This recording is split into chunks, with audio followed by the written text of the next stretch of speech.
Hi everyone, we're going to continue with Chapter 7 of Harry Potter and the Sorcerer's Stone. Chapter 7, The Sorting Hat. The door swung open at once. A tall, black-haired witch in emerald green robes stood there. She had a very stern face, and Harry's first thought was that this was not someone to cross. "The first years, Professor McGonagall," said Hagrid. "Thank you, Hagrid. I will take them from here." She pulled the door wide. The entrance hall was so big you could have fit the whole Dursley's house in it. The stone walls were lit with flaming torches like the one at Gringotts. The ceiling was too high to make out, and a magnificent marble staircase facing them led to the upper floors. They followed Professor McGonagall across the flagged stone floor. Harry could hear the drone of 100 voices from a doorway to the right. The rest of the school must already be here. But Professor McGonagall showed the first years into a small, empty chamber off the hall. They crowded in, standing rather closer together than they usually would have done, peering about nervously. "Welcome to Hogwarts," said Professor McGonagall. "The start of term banquet will begin shortly, but before you take your seats in the Great Hall, you'll be sorted into your houses. The sorting is a very important ceremony because while you're here, your house will be something like your family within Hogwarts. You'll have classes with the rest of your house, sleep in your house dormitory, and spend free time in your house common room. The 4 houses are called Gryffindor, Hufflepuff, Ravenclaw, and Slytherin. Each house has its own noble history, and each has produced outstanding witches and wizards. While you are at Hogwarts, your triumphs will earn you house points, while any rule breaking will lose house points. At the end of the year, the house with the most points is awarded the House Cup, a great honor. I hope each of you will be a credit to whichever house becomes yours. The sorting ceremony will take place in a few minutes in front of the rest of the school. I suggest you all smarten yourselves up as much as you can while you're waiting." Her eyes lingered for a moment on Neville's cloak, which was fastened under his left ear, and on Ron's smudged nose. Harry nervously tried to flatten his hair. "I shall return when we are ready for you," said Professor McGonagall. "Please wait quietly." She left the chamber. Harry swallowed. "How exactly do they sort us into houses?" he asked Ron. "Some sort of test, I think. Fred said it hurts a lot, but I think he was joking." Harry's heart gave a horrible jolt. A test? In front of the whole school? But he didn't know any magic yet. What on earth would he have to do? He hadn't expected something like this the moment they arrived. He looked around anxiously and saw that everyone else looked terrified too. No one was talking much except Hermione Granger, who was whispering very fast about all the spells she'd learned and wondering which one she'd need. Harry tried hard not to listen to her. He'd never been more nervous, never, not even when they'd taken a school report home to the Dursleys saying that he'd somehow turned his teacher's wig blue. He kept his eyes fixed on the door. Any second now, Professor McGonagall would come back and lead him into his doom. Then something happened that made him jump about a foot in the air. Several people behind him screamed. "What the?" he gasped. So did the people around him. About 20 ghosts had just started to stream through the back wall. Pearly white and slightly transparent, they glided across the room, talking to one another and hardly glancing at the first years. They seemed to be arguing. What looked like a fat little monk was saying, "Forgive and forget, I say. We ought to give him a second chance." "My dear Friar, haven't we given Peeves all the chances he deserves? He gives us a bad name, you know, and he's not really even a ghost. I say, what are you all doing here?" A ghost wearing a ruff and tights had suddenly noticed the first years. Nobody answered. "New students," said the fat friar, smiling around at them. "About to be sorted, I suppose?" A few people nodded mutely. "Hope to see you in Hufflepuff," said the friar. "My old house, you know." "Move along now," said a sharp voice. "The sorting ceremony's about to start." Professor McGonagall had returned. One by one, the ghosts floated away through the opposite wall. "Now form a line," Professor McGonagall told the first years, "and follow me." Feeling oddly as though his legs had turned to lead, Harry got into line behind a boy with sandy hair, and Ron behind him, and they walked out of the chamber, back across the hall, and through a pair of double doors into the Great Hall. Harry had never even imagined such a strange and splendid place. It was lit by thousands and thousands of candles that were floating in mid-air over 4 long tables, where the rest of the students were sitting. These tables were laid with glittering golden plates and goblets. At the top of the hall was another long table where the teachers were sitting. Professor McGonagall led the first years up here so that they came to a halt in a line facing the other students with the teachers behind them. The hundreds of faces staring at them looked like pale lanterns in the flickering candlelight. Dotted here and there among the students, the ghosts shone misty silver. Mainly to avoid all the staring eyes, Harry looked upward and saw a velvety black ceiling dotted with stars. He heard Hermione whisper, "It's bewitched to look like the sky outside. I read about it in Hogwarts history." It was hard to believe that there was a ceiling there at all, and that the Great Hall didn't simply open onto the heavens. Harry quickly looked down again as Professor McGonagall silently placed a four-legged stool in front of the first years. On top of the stool she put a pointed wizard's hat. This hat was patched and frayed and extremely dirty. Aunt Petunia wouldn't have let it in the house. Maybe they had to try and get a rabbit out of it, Harry thought wildly, and that seemed the sort of thing. Noticing that everyone in the hall was now staring at the hat, he stared at it too. For a few seconds there was complete silence. Then the hat twitched. A rip near the brim opened wide like a mouth, and the hat began to sing. "Oh, you may not think I'm pretty, but don't judge on what you see. I'll eat myself if you can find a smarter hat than me. You can keep your bowlers black, your top hat sleek and tall, for I'm the Hogwarts sorting hat, and I can cap them all. There's nothing hidden in your head the sorting hat can't see, so try me on and I will tell you where you ought to be. You might belong in Gryffindor, where dwell the brave at heart. Their daring nerve and chivalry set Gryffindors apart. You might belong in Hufflepuff, where they are just and loyal. Those patient Hufflepuffs are true and unafraid of toil. Or yet in wise old Ravenclaw, if you've ready mind, where those of wit and learning will always find their kind. Or perhaps in Slytherin, you'll make your real friends. Those cunning folk use any means to achieve their ends. So put me on, don't be afraid, and don't get in a flap. You're in safe hands, though I have none, for I'm a thinking cap." The whole hall burst into applause as the hat finished its song. It bowed to each of the four tables, then became quite still again. "So we've just got to try on the hat," Ron whispered to Harry. "I'll kill Fred. He was going on about wrestling a troll." Harry smiled weakly. Yes, trying on the hat was a lot better than having to do a spell, but he did wish they could have tried it on without everyone watching. The hat seemed to be asking rather a lot.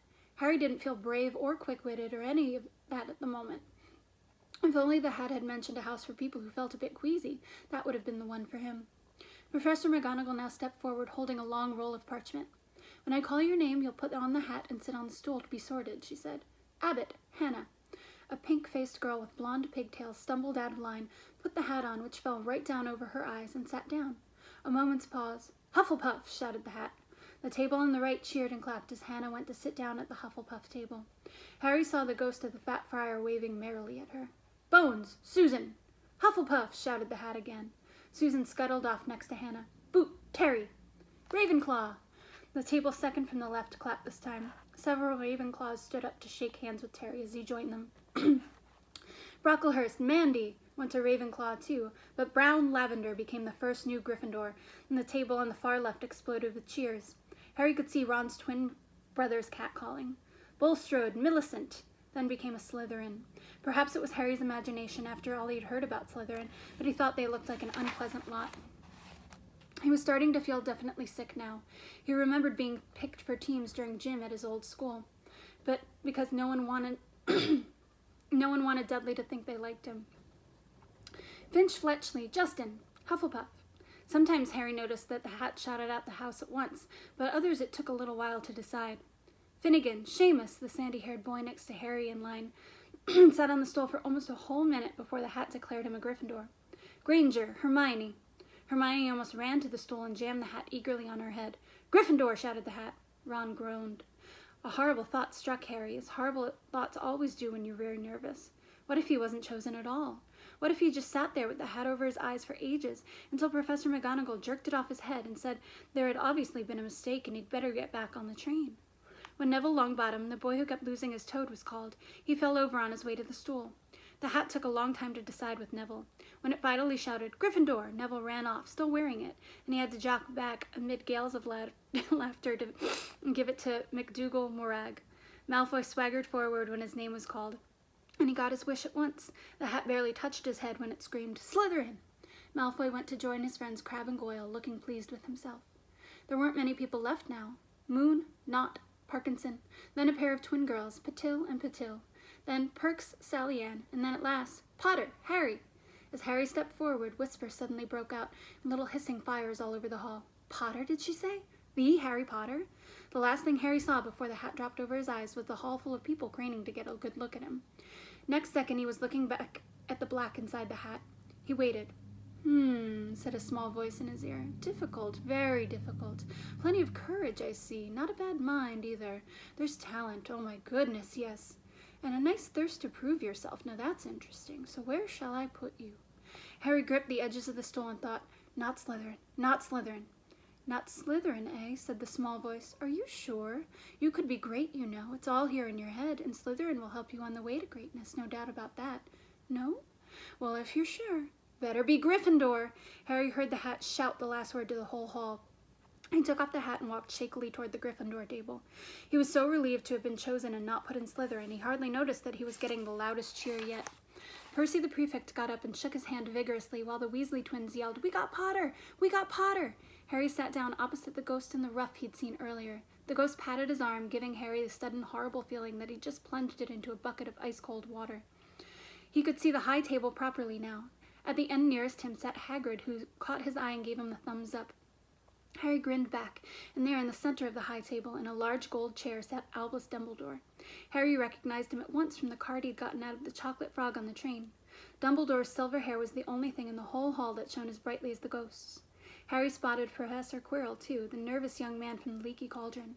He was looking very peculiar in a large purple turban. And now there was only 4 people left to be sorted. Thomas, Dean, a black boy even taller than Ron, joined Harry at the Gryffindor table. Turpin, Lisa, became a Ravenclaw, and then it was Ron's turn. He was pale green by now. Harry crossed his fingers under the table, and a second later the hat shouted, "Gryffindor!" Harry clapped loudly with the rest as Ron collapsed into the chair next to him. "Well done, Ron. Excellent," said Percy Weasley pompously across Harry as Zabini Blaze was made a Slytherin. Professor McGonagall rolled up her scroll and took the sorting hat away. Harry looked down at his empty gold plate. He had only just realized how hungry he was. The pumpkin pasty seemed ages ago. Albus Dumbledore had gotten to his feet. He was beaming at the students, his arms opened wide as if nothing could have pleased him more than to see them all there. "Welcome," he said. "Welcome to a new year at Hogwarts. Before we begin our banquet, I would like to say a few words. And here they are. Nitwit, Blubber, Oddment, Tweak." "Thank you." He sat back down. Everybody clapped and cheered. Harry didn't know whether to laugh or not. "Is he a bit mad?" he asked Percy uncertainly. "Mad," said Percy airily. "He's a genius, best wizard in the world. But he is a bit mad, yes. Potatoes, Harry?" Harry's mouth fell open. The dishes in front of him were now piled with food. He had never seen so many things he'd like to eat at one table. Roast beef, roast chicken, pork chops and lamb chops, sausages, bacon, steak, boiled potatoes, roast potatoes, fries, Yorkshire pudding, peas, carrots, gravy, ketchup, and for some strange reason, peppermint humbugs. The Dursleys had never exactly starved Harry, but he had never been allowed to eat as much as he liked. Dudley has always taken everything that Harry really wanted, even if it made him sick. Harry piled his plate with a bit of everything except the peppermints and began to eat. It was all delicious. "That does look good," said the ghost in the ruff sadly, watching Harry cut up his steak. "Can't you—" "I haven't eaten for nearly 500 years, said the ghost. "I don't need to, of course, but one does miss it. I don't think I've introduced myself. Sir Nicholas de Mimsy Porpington at your service, resident ghost of Gryffindor Tower." "I know who you are," said Ron suddenly. "My brothers told me about you. You're nearly Headless Nick." "I would prefer you call me Sir Nicholas de Mimsy," the ghost began stiffly, but sandy-haired Seamus Finnegan interrupted. "Nearly headless? How can you be nearly headless?" Sir Nicholas looked extremely miffed, as if their little chat wasn't going at all the way he wanted. "Like this," he said irritably. He seized his left ear and pulled. His whole head swung off his neck and fell onto his shoulder as if it was on a hinge. Someone had obviously tried to behead him, but not done it properly. Looking pleased at the stunned looks on their faces, nearly Headless Nick flipped his head back on his neck, coughed, and said, "So, you Gryffindors, I hope you're going to help us win the house championship this year? Gryffindors have never gone so long without winning. Slytherins have got the cup 6 years in a row. The bloody Baron's becoming most unbearable. He's the Slytherin ghost." Harry looked over at the Slytherin table and saw a horrible ghost sitting there, with blank, staring eyes, a gaunt face, and robes stained with silver blood. He was right next to Malfoy, who, Harry was pleased to see, didn't look too pleased to be with the seating arrangements. "How did he get covered in blood?" asked Seamus with great interest. "I've never asked," said nearly Headless Nick delicately. When everyone had eaten as much as they could, the remains of the food faded from the plates, leaving them sparkling clean as before. A moment later the desserts appeared, blocks of ice cream in every flavor you could think of, apple pies, treacle tarts, chocolate eclairs, and jam donuts, trifles, strawberries, jello, rice pudding. As Harry helped himself to a treacle tart, he turned to talk to their families. Talk turned to their families. "I'm half and half," said Seamus. "Me dad's a muggle. Mom didn't tell him she was a witch till after they were married. Bit of a nasty shock for him." The others laughed. "What about you, Neville?" said Ron. "Well, my gran brought me up, and she's a witch," said Neville. "But the family thought I was all muggle for ages. My great-uncle Algie kept trying to catch me off guard and force some magic out of me. He pushed me off the end of Blackpool Pier once, and I nearly drowned. But nothing happened until I was 8. Great-uncle Algie came around for dinner, and he was hanging me out of an upstairs window by the ankles when my great auntie Enid offered him a meringue and he accidentally let go. But I bounced all the way down the garden and into the road. They were all really pleased. Gran was crying. She was so happy. You should have seen their faces when I got in here. They thought I might not be magic enough to come, you see. Great Uncle Algy was so pleased he bought me my toad. On Harry's other side, Percy, Weasley, and Hermione were talking about lessons. I do hope they start right away. There's so much to learn. I'm particularly interested in transfiguration, you know, turning something into something else. Of course, it's supposed to be very difficult. You'll be starting small, just matches into needles and that sort of thing. Harry, who was starting to feel warm and sleepy, looked up at the high table again. Hagrid was drinking deeply from his goblet. Professor McGonagall was talking to Professor Dumbledore. Professor Quirrell, in his absurd turban, was talking to a teacher with greasy black hair, a hooked nose, and sallow skin. It happened very suddenly. The hook-nosed teacher looked past Quirrell's turban straight into Harry's eyes, and a sharp, hot pain shot across the scar on Harry's forehead. Ouch! Harry clapped a hand to his head. What is it? Asked Percy. Nothing. The pain had gone as quickly as it had come. Harder to shake off was the feeling Harry had gotten from the teacher's look, a feeling that he didn't like Harry at all. Who's that teacher talking to Professor Quirrell? He asked Percy. Oh, you know Quirrell already, do you? No wonder he's looking so nervous. That's Professor Snape. He teaches potions, but he doesn't want to. Everyone knows he's after Quirrell's job. Knows an awful lot about the dark arts, Snape. Harry watched Snape for a while, but Snape didn't look at him again. At last the desserts, too, disappeared, and Professor Dumbledore got to his feet again. The hall fell silent. Just a few more words now that we're all fed and watered. I have a few start-of-term notices to give you. First years should note that the forest on the grounds is forbidden to all pupils, and a few of our older students would do well to remember that as well. Dumbledore's twinkling eyes flashed in the direction of the Weasley twins. I've also been asked by Mr. Filch, the caretaker, to remind you all that no magic should be used between classes in the corridors. Quidditch trials will be held the second week of the term. Anyone interested in playing for their house team should contact Madam Hooch. And finally, I must tell you that this year the third-floor corridor on the right-hand side is out of bounds to everyone who does not wish to die a very painful death. Harry laughed, but he was one of the few who did. He's not serious, he muttered to Percy. Must be, said Percy, frowning at Dumbledore. It's odd, because he usually gives us a reason why we're not allowed to go somewhere. The forest is full of dangerous beasts, everyone knows that. I do think he might have told us prefects at least. And now, before we go to bed, let us sing the school song, cried Dumbledore. Harry noticed that the other teachers' smiles had become rather fixed. Dumbledore gave his wand a little flick, as if he was trying to get a fly off the end, and a long gold ribbon flew out of it, which rose high above the tables and twisted itself snake-like into words. Everyone pick their favorite tune, said Dumbledore, and off we go. And the school bellowed, Hogwarts, Hogwarts, Hoggy-Warty Hogwarts, teach us something, please. Whether we be old or bald or young with scabby knees, our heads could do with filling with some interesting stuff, for now they're bare and full of air, dead flies and bits of fluff. So teach us things worth knowing, bring back what we've forgot. Just do your best, we'll do the rest, and learn until our brains all rot. Everybody finished the song at different times. At last only the Weasley twins were left singing along to a very slow funeral march. Dumbledore conducted their last few lines with his wand, and when they'd finished, he was one of those who clapped loudest. Ah, music, he said, wiping his eyes, a magic beyond all we do here. And now, bedtime. Off you trot. The Gryffindor first-years followed Percy through the chattering crowd, out of the great hall and up the marble staircase. Harry's legs were like lead again, but only because he was so tired and full of food. He was too sleepy to be surprised when the people in the portraits along the corridors whispered and pointed as they passed, or that twice Percy led them through doorways hidden behind sliding panels or hanging tapestries. They climbed more staircases, yawning and dragging their feet. Harry was just wondering how much farther they had to go when they came to a sudden halt. A bundle of walking sticks was floating in midair ahead of them, and as Percy took a step toward them, they started throwing themselves at him. Peeves, Percy whispered to the first year, a poltergeist. He raised his voice. Peeves, show yourself. A loud, rude sound, like the air being let out of a balloon, answered. Do you want me to go to the bloody baron? There was a pop, and a little man with wicked dark eyes and a wide mouth appeared, floating cross-legged in the air, clutching the walking sticks. Ooh, he said with an evil cackle. Ickle firsties, what fun. He swooped suddenly at them. They all ducked. Go away, Peeves, or the Baron will hear about this. I mean it, barked Percy. Peeves stuck out his tongue and vanished, dropping the walking sticks on Neville's head. They heard him zooming away, rattling coats of armor as he passed. You want to watch out for Peeves, said Percy as they set off again. The Bloody Baron's the only one who can control him. He won't even listen to us prefects. Here we are. At the very end of the corridor hung a portrait of a very fat woman in a pink silk dress. Password, she said. Caput Draconis, said Percy, and the portrait swung forward to reveal a round hole in the wall. They all scrambled through it. Neville needed a leg up, and found themselves in the Gryffindor common room, a cozy, round room full of squashy armchairs. Percy directed the girls through one door to their dormitory and the boys through another. At the top of a spiral staircase, they were obviously in one of the towers. They found their beds at last, 5 4-posters hung with deep red velvet curtains. Their trunks had already been brought up. Too tired to talk much, they pulled on their pajamas and fell into bed. "Great food, isn't it?" Ron muttered to Harry through the hangings. "Get off, Scabbers! He's chewing my sheets." Harry was going to ask Ron if he had had any of the treacle tart, but he fell asleep almost at once. Perhaps Harry had eaten a bit too much because he had a very strange dream. He was wearing Professor Quirrell's turban, which kept talking to him, telling him he must transfer to Slytherin at once because it was his destiny. Harry told the turban he didn't want to be in Slytherin. It got heavier and heavier. He tried to pull it off, but it tightened painfully, and there was Malfoy laughing at him as he struggled with it.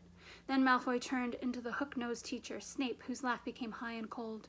There was a burst of green light, and Harry woke, sweating and shaking. He rolled over and fell asleep again, and when he woke the next day, he didn't remember the dream at all. All right, we'll start on Chapter 8 tomorrow.